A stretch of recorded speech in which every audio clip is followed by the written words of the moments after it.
Tamil Nadu polling సంబంధించి మరింత సమాచారాన్ని మా ప్రతినిధి మోహన్ అందిస్తారు. మోహన్, చెప్పండి.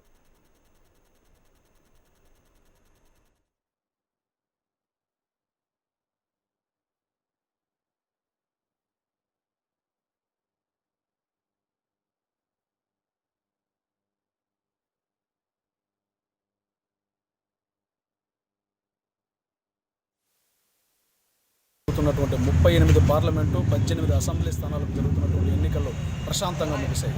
ఏ రకమైనటువంటి చిన్నపాటి ఘర్షణలకు తావు లేకుండా, చెదురుమదురు ఘటనలకు కూడా అవకాశం లేకుండా తమిళనాడులో ఎన్నికలు ప్రశాంతంగా ముగిశాయి.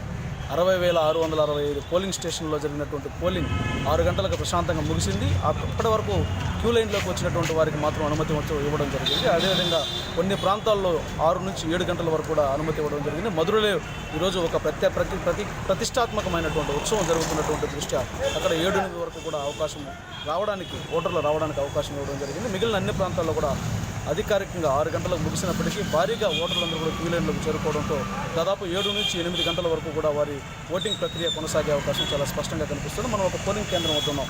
ఈ పోలింగ్ కేంద్రం వద్ద అందరూ కూడా వెళ్ళిపోవడం జరిగింది. ప్రస్తుతం అయితే ఈ పోలింగ్ కేంద్రం వద్ద ఏజెంట్లతో సహా ముగిసిపోయినటువంటి పరిస్థితిని మనం చాలా స్పష్టంగా చూస్తున్నాం. తమిళనాడులో అత్యధిక శాతం పోలింగ్ ముగిసింది. మిగిలిన కొన్ని చోట్ల మాత్రం ఇప్పటికీ పోలింగ్ కొనసాగుతోంది. దాదాపుగా ప్రతి జిల్లాలోనూ 1-2 చోట్ల ఓటింగ్ కోసం వచ్చినటువంటి వారికి అవకాశం కల్పిస్తూ ఎన్నికల కమిషన్ ఇచ్చినటువంటి ఆదేశాల మేరకు 5-6 గంటల లోపల క్యూ లైన్లో నిలబడ్డ వారందరికీ కూడా ఓటు హక్కును కల్పిస్తున్నటువంటి నేపథ్యంలో దాదాపు 8-9 వరకు కూడా ఓటింగ్ కొనసాగే అవకాశం ఉంది. ఈ నేపథ్యంలో ఇప్పటివరకు దాదాపుగా 65 నుంచి 75% పోలింగ్ నమోదైనట్టుగా తెలుస్తోంది. గత ఎన్నికల్లో పార్లమెంట్ ఎన్నికల్లో 73 నుంచి 74% మాత్రమే నమోదైంది.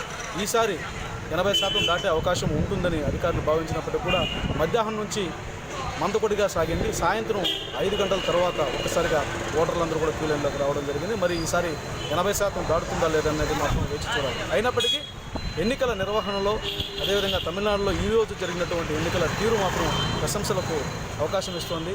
తమిళనాడులో ఎప్పుడూ ఈ రకమైనటువంటి ప్రశాంతమైనటువంటి వాతావరణంలో ఎన్నికలు జరగలేదని చెప్పి ఓటర్లు కూడా అభిప్రాయపడుతున్నారు. ఇలాంటి ఎన్నికలే భవిష్యత్తులో కూడా జరగాలన్నటువంటి ఆకాంక్ష వారి నుంచి వ్యక్తమవుతోంది. అయితే ఈరోజు జరిగినటువంటి ఎన్నికల్లో పార్లమెంటుకు సంబంధించి 38 సెగ్మెంట్లకు సంబంధించినటువంటి ఎన్నికలతో పాటుగా 18 అసెంబ్లీ స్థానాలకు జరిగినటువంటి ఉప ఎన్నిక కూడా చాలా కీలకం కాబోతుంది. మరి ఈ గెలుపోటములు రాష్ట్ర ప్రభుత్వ నిర్వహణపైన కూడా పడే అవకాశం చాలా స్పష్టంగా కనిపిస్తోంది. గెలుపు ఎవరిదన్నది పక్కన పెడితే తమిళ ఓటర్లు మాత్రం సుస్పష్టంగా తమ ఓటు హక్కును వినియోగించుకున్నారు. ఉదయం 7 గంటల నుంచి కూడా క్యూ లైన్లో ఉండి ఎవరు కూడా ఓటు హక్కును వినియోగించుకోకుండా సోమరతనంగా కానీ మరే ఇతర కారణాల వల్ల కానీ ఓటుకు దూరంగా అయితే లేనట్లు చాలా స్పష్టమవుతోంది. Video journalist